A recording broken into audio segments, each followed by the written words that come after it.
On Friday, it was reported that proposals to give terminally ill people in England and Wales the right to choose to end their life are to be introduced in Parliament this month. Well, Labour MP Kim Leadbeater is putting forward the bill and said now is the time to hold a fresh debate on assisted dying after MPs voted against it in 2015.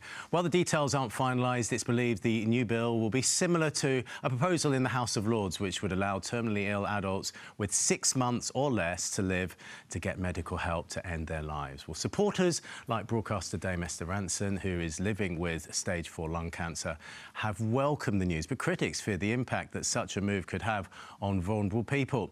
Today, we're asking, should assisted dying be legalised? Well, joining me to discuss that are Rebecca Wilcox, a TV presenter and daughter of Esther Rantzen, Katherine Bennett, a Catholic writer and podcaster, Andrew Copson, the Chief Executive of Humanists UK, and joining us from his home, Dr Miro Griffiths, who is a disability studies scholar from the University of Leeds. Welcome to you all. Good to see you all. Rebecca, so your mum is living with a terminal diagnosis. She's revealed that she joined Dignitas, the assisted dying clinic in Switzerland. She's been at the forefront of this, hasn't she? Why are you and your family pro-assisted dying?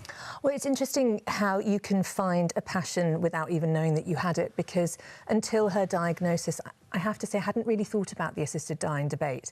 But then suddenly the thought of someone as brilliant, as wonderful, as indomitable as my mother, suffering needlessly at the very end of her life, somebody who has made all the choices she ever could have made, has fought for other people to make choices, has fought for vulnerable people, having her choice taken away, except if she pays up to £15,000 and goes to Dignitas alone, that focused my thoughts, and I am right there with her, hand in hand. This is something that is compassionate and kind and evidence-based, and it's actually safer for the country if we go forward with this. I mean, that makes an awful lot of sense, doesn't it, Katherine? I just read you some of the things that the Labour MP, Kim Leadbeater, said, who's putting the bill forward, of course. At the moment, people have got 3 options. So you can suffer and have a very painful, very difficult death, which is very hard for you and your family. That's option 1. Option 2, you can potentially go to Switzerland, to Dignitas, but you can only do that if you've got lots of money, as we were hearing there. The third option is you can take your own life. And the trauma that leaves family, well, that is just heart-wrenching. Surely there's another, well, there is another option, and surely that should be on the table, and that is for assisted dying. Well, first of all, I'm very sorry, Rebecca, to hear about your mother, and as somebody who has nursed her own mother through the last 6 months of her life, I do understand. I think we have to look at the context in which this bill is being introduced. We have a housing crisis. We have young people who cannot get on the property ladder. We have a burgeoning NHS, National Health Service. It is badly managed. We have extortionate care home costs, often reports of abuses in care homes. These are issues that could be looked at instead of turning to an assisted dying bill. But we are looking, OK, but we are where we are with the bill. Let's get your view on that, on what we've just heard. And of course, there are lots of things we can talk about, but we are talking I'm against it, completely against the bill. But when you hear Rebecca, are you not moved and thought, oh, well, hang on, maybe there is a point in that? I'm not moved to the extent that I think we should change the law for everyone. Of course, I'm moved by Rebecca's personal story, and I identify with it as well. But I think we have to look at where this has been legalised, and where it has been, it begins with quite strict parameters, and those are always eroded. This we have seen time and again. There are cases where I think it's incredibly naive to imagine that you could introduce this bill and that it wouldn't expand to mean that some people who would rather not choose to avail themselves of assisted suicide would in fact do it.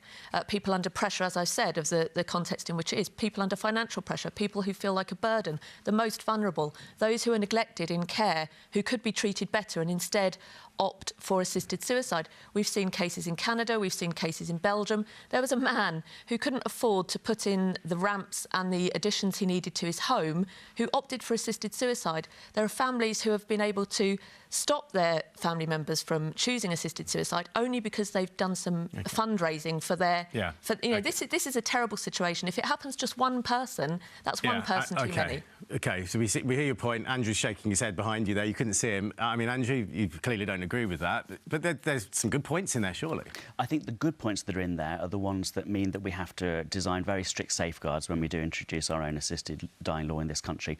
There are 31 places in the world now that have got assisted dying laws of one kind or another. There are different safeguards in each country.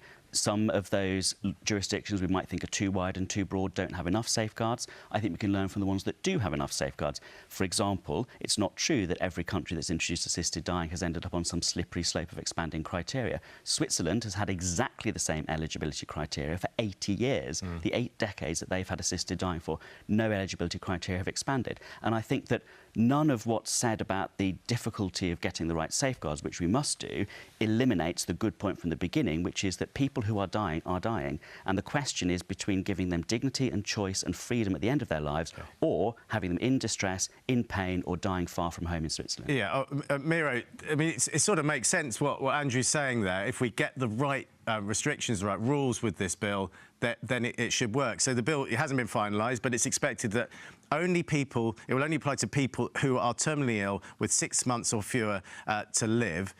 It seems pretty clear, and if we get it clear, it should work, shouldn't it? No, it's not clear. And so we need to begin by thinking about how the communities that will be most affected by this are living in systemic injustices and facing discrimination in terms of accessing services, in terms of accessing accessible spaces, and so on. Now, if you think about the criteria that's going to be proposed, or we think is going to be proposed, many of the campaigners in the UK will not be eligible for that. So therefore, the continuation of campaigning will continue, and what you will have is an expansion criteria. It happens in countries, it has happened in countries, and the decisions and the rationale that people take in order to decide that their life it needs to come to an end are issues that society should be dealing with in terms of access to services, in terms of accessible and inclusive communities that value life.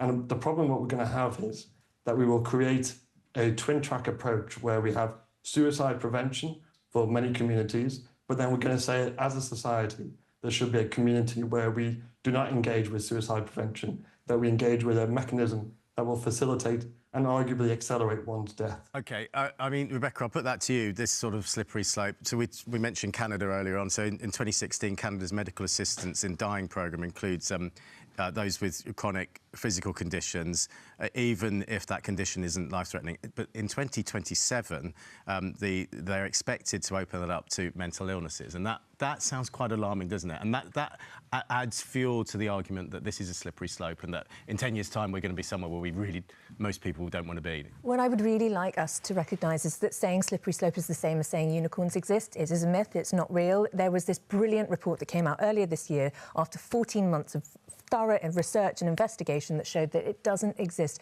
Every country that has brought in assisted dying law, none of them have ever repealed it and none of them have expanded it to include things like people who have disabilities or people who have mental illness. I think there is a world, I think this country could illustrate that, where we have disability rights that are brilliant, that are gold standard, and we also allow for assisted dying for people who have a terminal diagnosis where the suffering is awful. This is not about ending life. This is not about terminating life. This is about ending your death. It's about shortening your death. It's about the suffering at the end that supersedes the joy.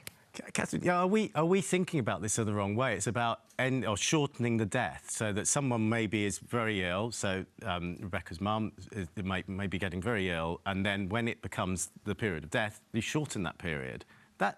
We're just thinking about it in the wrong way, aren't we? You need to think of it in a different way. Well, it's quite likely I think about it completely differently from everybody here, and I don't see our lives as having value based on what we produce or how effective we are. I think we have inherent value, and I think that suffering is a necessary part of life. And I spoke to you about the last few months of my mum's life. She suffered greatly with brain cancer and lost her control of her bowels. I had to help her with her bag. I slept with her. I was at university at the time. And it was both incredibly difficult and an incredible privilege. And I think that in her allowing me to help her in that way, I was able to grow in love, I was able to grow in virtue, and I think that, of course, nobody wants to see others suffer. We want to be able to help people and care for them and love them and nurture them. This is very important. Sorry. So I was just going to say, I mean, I'm so sorry for the loss of your mum, but some people will say that was that for her? Did she have the choice, or was that for you? That's what some people would say. She wouldn't have taken that choice because, like me, she sees her life as a gift. Andrew. No, that's really important, and it's really important that Katherine had the opportunity to have that experience and that her mother had the opportunity to make that choice, but that is their choice.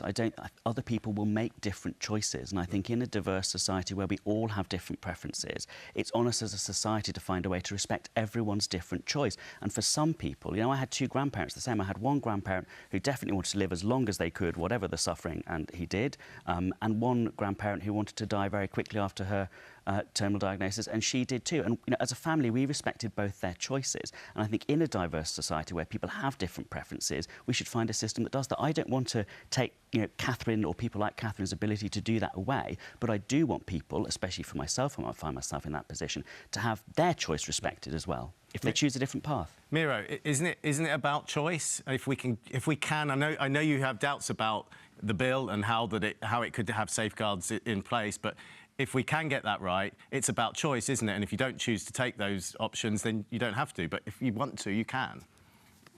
It's incredibly naive, I think, for any guest to believe that this is about an individual choice that is not affected by political, economic, cultural, social arrangements in society. Your choices are dependent upon the context in which you live your life. Now, if you live your life and you are struggling to access services, you are concerned about your needs as they change over time.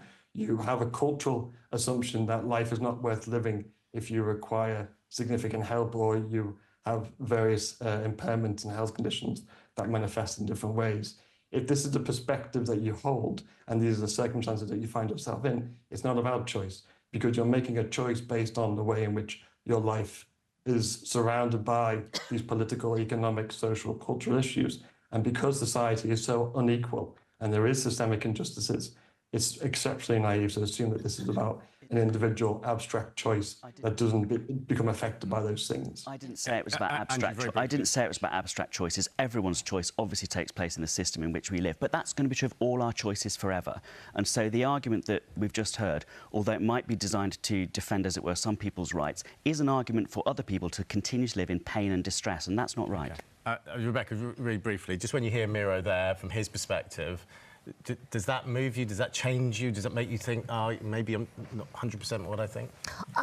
It moves me. Of course, it's absolutely horrific to think that there is a systemic injustice in our society, and that absolutely needs to be addressed. But as I said before, I don't think that is part of this argument. This is about a terminal diagnosis. This is not about society's view of people being completely wrong, and I'm so sorry that he's experienced this. It shouldn't be like that. But that doesn't mean that choice at the end of your life to terminate your life because of pain shouldn't be available. I'm afraid we're out of time, Katherine. So it is a fascinating debate, and you've all dealt with it incredibly well and really understanding each other's point of view. So I really thank you very much indeed. Holly, what are people saying at home? Yeah, Sean, as you say, a really fascinating debate which is continuing on social media. So many different views on this, such a range. And Natalie's been in touch on Facebook, and she says the right to life is not the same as the duty to live. Nobody has the right to tell another person that he or she must continue to live. Degsy disagrees on X.